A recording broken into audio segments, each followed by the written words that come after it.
So the way I describe security in general is it's very much a loop and not a line. So I think people need to realize that as soon as they start it, they can't stop it. There is, whether you're pursuing SOC 2 or you are doing customer security assessment questionnaires, those don't just happen once and then they're done. You have to maintain that SOC 2 attestation. You have to answer those questionnaires every year for the same customers. And so first realizing that this is something that once you start, you can't technically stop. Welcome to the Reimagining Cyber podcast, where we share short and to the point perspectives on the cyber landscape. It's all about engaging yet casual conversations on what organizations are doing to reimagine their cyber programs while ensuring their business objectives are top priority. With my co-host, Stan Wisseman, Head of Security Strategist, I'm Rob Borrego, Chief Security Strategist, and this is Reimagining Cyber. So Stan, who do we have joining us for this episode? Hey, Rob. Taylor Hersham is joining us today. He is the CEO and founder of Eden Data, a cybersecurity firm that focuses on the next generation of businesses that are ready to build security and privacy into their DNA. Now, Taylor started his career at Deloitte, where he focused on Fortune 500 companies and their security and compliance needs. And from there, he went on to be CISO at Renaissance Systems, and soon thereafter identified a market opportunity that led to his launch of Eden Data, and that's what we're going to be talking about today. Taylor, it's great to have you with us. If you wouldn't mind expanding a little bit more on your background for our audience. Absolutely. Stan and Rob, thank you so much for the opportunity, first of all.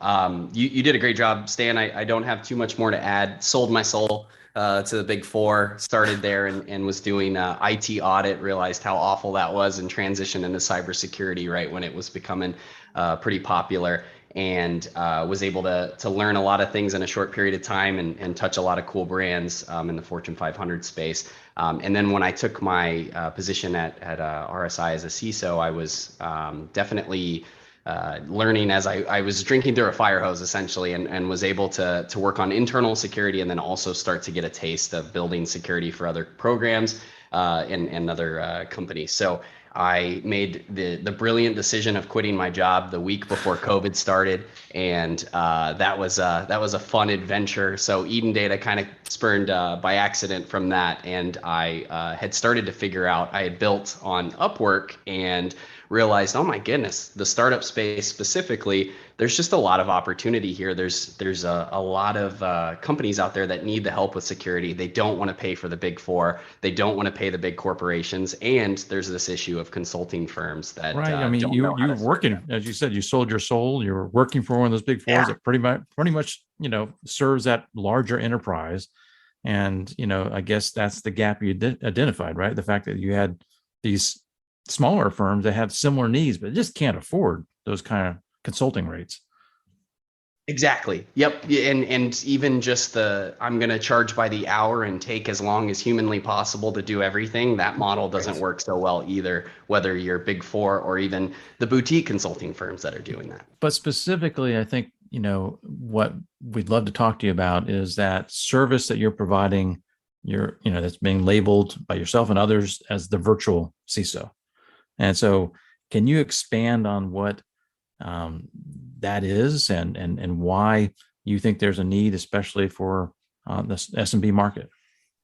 Absolutely. So the way that I look at it is now in the 21st century, we're in this weird stage where just about every data or every company in the world is a data company. It doesn't matter if you're a SaaS provider or you're a flower shop down the road, you're collecting some kind of sensitive data on your customers. And so because of that, you need access to some kind of cybersecurity help, whether that be just consulting or have professionals on staff. And so that suddenly opens the market up to just countless brands out there that need help with security. And a lot of them either don't see the value in investing in a full-time resource, or they can't find a full-time resource, or they simply can't afford a full-time resource. And so this fractional model, it's not new. I didn't invent it by any means. The fractional model works really well in those scenarios. And so basically what that is you're getting access to someone part-time instead of full-time to be able to come in and give you the security leadership and the security guidance that you need to be able to establish a security program internally at your organization. So Taylor, That's a great niche, right? Because the SMB market has kind of been neglected from a cyber perspective for quite some time. Absolutely. We had some conversations. Actually, recently we spoke with Ty Sabano, who's the CISO over at Vercel. It's interesting, right? So he's worked for some very large organizations through his career, and over the past few years, he's kind of pivoted into being this startup CISO. And we talked to him about, just the speed of, these are technology-oriented companies. So the speed of the technology, the go-to-market, the time to drive and deliver new service capability or new products, and security having to be attached to that. So out of curiosity, right, what are you seeing on your end? Are you getting pulled in, I guess, from a customer perspective? Are there certain verticals that you're seeing yourselves align more with and supporting them? Are there similar kind of blueprints that you can apply to at least kind of get them started and then continue moving them along the way? And obviously realizing each business is different, and you have to maybe make some kind of nuances, changes as you're going along the way and working and engaging with them. I think you touch on such an important point as it relates to security across the board, whether you are a startup or a huge organization. A lot of security applies the exact same across the board. And I think vendors will try to convince you otherwise. But if you go look at the cybersecurity trends of 2022 and 2021 and further back, they're always the same. It's always people clicking on bad links. It's always cloud misconfigurations. It's always ransomware. And a lot of the attack vectors are the same. And so I think that, back to your point about blueprints, absolutely, Eden Data's found this niche of us serving SaaS startups mostly that are in all industries, but they are all in the same vertical in the sense that they provide a software service to other businesses. A lot of the technologies they use, a lot of their processes is all the same largely. And so being able to take a lot of the complexity out of building a security program and just bring in, hey, this is exactly what you should do. This is the technology you should use to do it. This is how often you need to execute on it. That's the guidance they're looking for, and that's what we're building. It can be commoditized to a certain extent because a lot of the risks impacting a healthcare startup are impacting a fintech startup as well. So is one of those blueprints or recognizing that most SaaS offerings have to go through a SOC 2 attestation?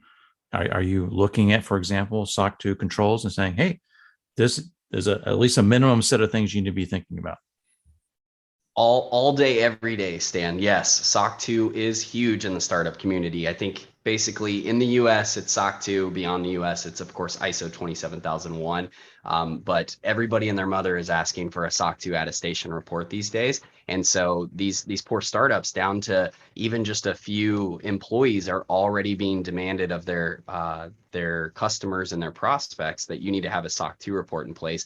And I'm sure you guys have experience with the SOC 2 language from the AICPA, but I mean, it's like reading Pig Latin, and then you go into ISO 27001 and it's even more confusing. And so it's a weird time that we live in, where you can be a startup that it's some guy and his dog and he's selling to GE. And like, it's a cool era in terms of entrepreneurship, but that also creates implications from a security standpoint where you have to focus on security from the get-go.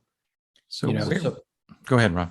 I was just going to say, so I think, Taylor, you're going into a direction I wanted to delve into a little bit deeper, which is, you're absolutely right? It's kind of the easiest time to be able to spin up your business, right? And there's so many different platforms to be able to take advantage of. Many of the different types of businesses coming to market are doing so by leveraging, SaaS solutions, leveraging cloud service providers, and so on.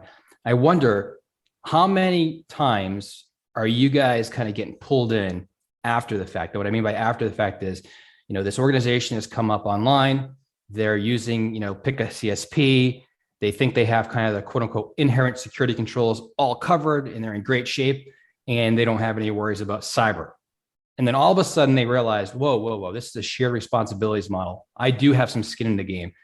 And they make the call to someone like yourself and your organization, and now come back in. Like, what's kind of that trigger point that you're seeing out there, and how much of that ties back into what their initial thoughts were with like a CSP doing it all and covering the security aspects as well, and then realizing, I actually am on the hook for some of this stuff myself. Yeah, that's honestly, that's the majority of our business. I think Mhm. very, very few times is someone being proactive about security. And fundamentally it makes sense. You don't want to go put your money into something that you don't understand the returns for. And a lot of people think that security is purely a cost center and therefore there's no return on their investment. So usually what happens is they think that that they've got security dialed in, like you said, Rob. Or some people, if I had $1 for every time I've heard, "Hey, we use AWS and they're SOC 2 certified, so I'm covered." It's like once they have the realization that they're not covered and they lose their first deal, or they get hit with their first angry customer email, or they even get some kind of scare from a regulator, then they're usually suddenly shifting their focus on what's important and what's not.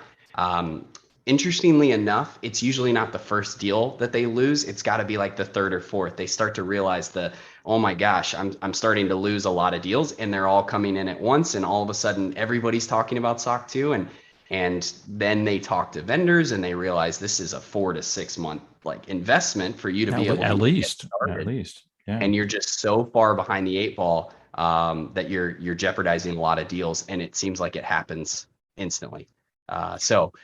That was a long-winded way to answer your question, Rob, but it usually is reactive instead of proactive. Yeah, exactly. No, it makes sense. I think it's just people come in and you said it, right? They look at it as perceiving it as cyber specifically being a cost center, but I think there's certain elements that you can pivot into showing how it can be a competitive differentiator. It's going to enable them to win more business, as you said, right?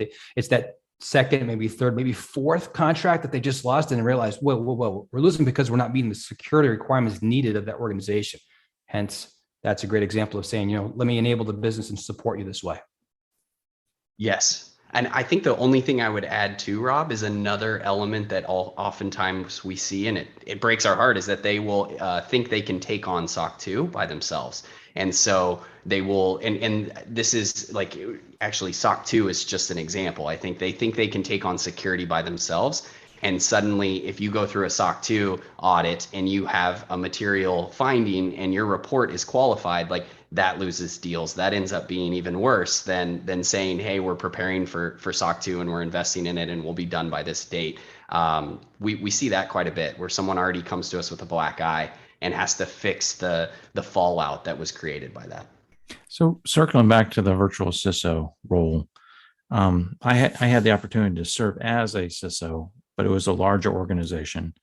Um, where do you see folks making that decision of either, finding somebody to fit in the role full time versus leveraging a service like yours as far as a virtual CISO kind of role, or more of a transactional thing? Again, if what they need is a SOC 2 attestation report, then is that all they need to do? Or to your point, they recognize they need to do other things too, and they need to have more of a continued support.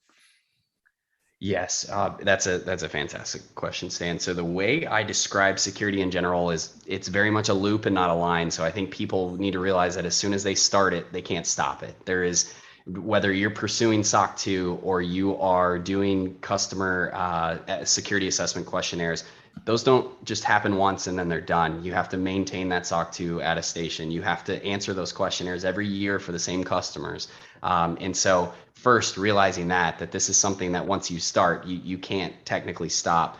I think the way that we describe it, and I realize I'm biased here, but anytime you're under 500 employees, I think that there is actually value in going the virtual route or the vendor route. I do think that as companies get past that 500 employee mark, you need to have some kind of internal stakeholder. It doesn't necessarily need to be a CISO. We've seen people get by with compliance manager coupled with contractors. We've seen people with just senior security analysts. And then I think that the way we like to describe it is your security team needs to be about 1% of your total headcount, 0.5 to 1%. And people don't realize that that's a pretty significant investment. So you go look at the salary of a CISO and a a data privacy officer, a compliance manager.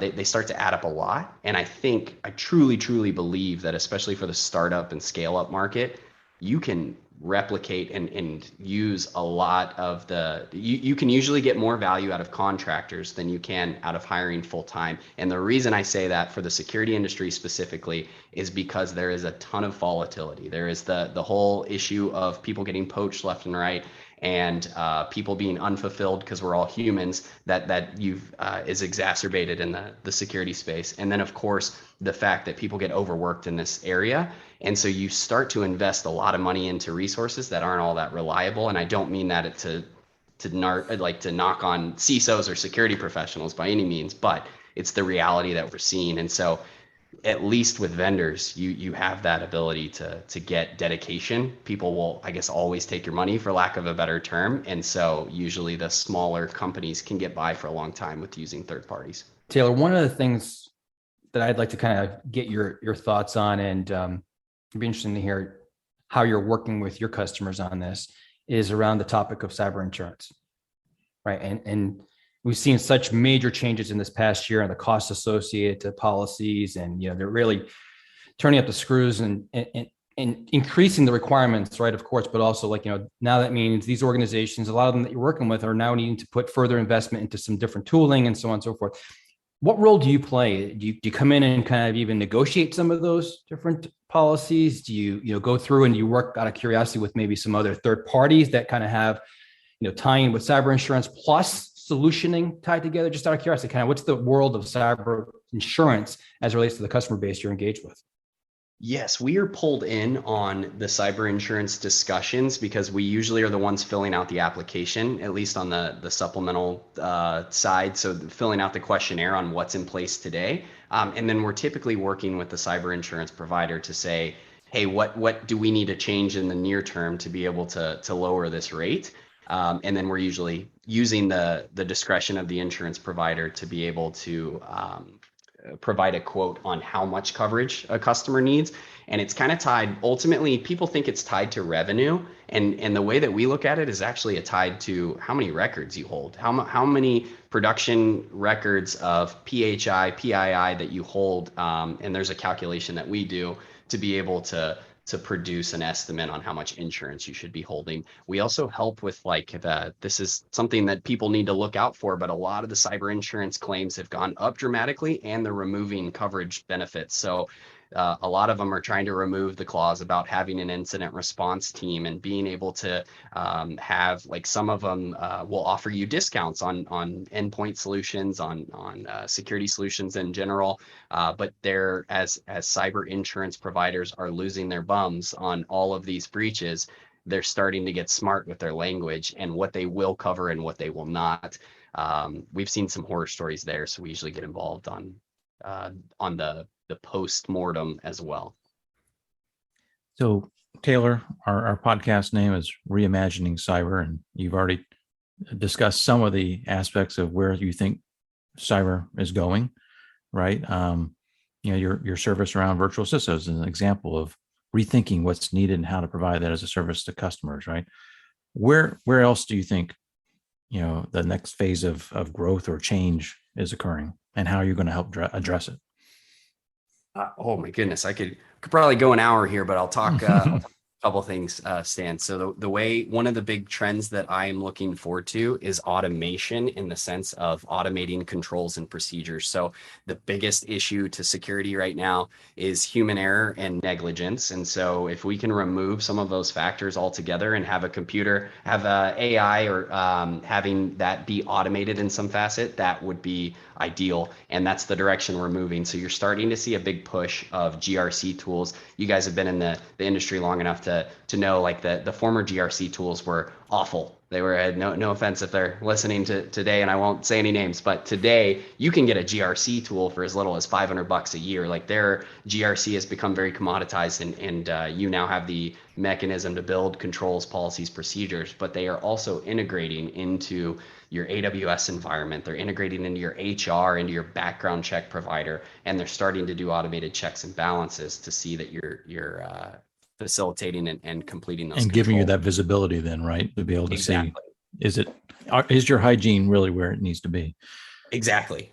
And so another example is like internal audits. Internal audits are needed, especially of your cloud environment. So going and testing your configurations periodically, and oftentimes that happens on an annual basis.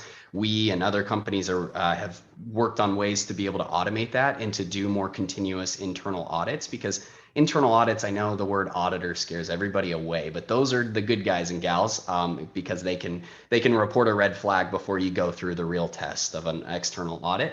And so starting to see a trend in that direction as well. I would say outside of that, I think that technology is expanding rapidly, of course, as we all know. And so being able to have more insight into third-party applications and what their security posture is it's coming around the bend. We're not there yet. Right now, today, you send people an SAQ and you have them fill out hundreds of questions and make their life miserable, and you hope that they answer it truthfully.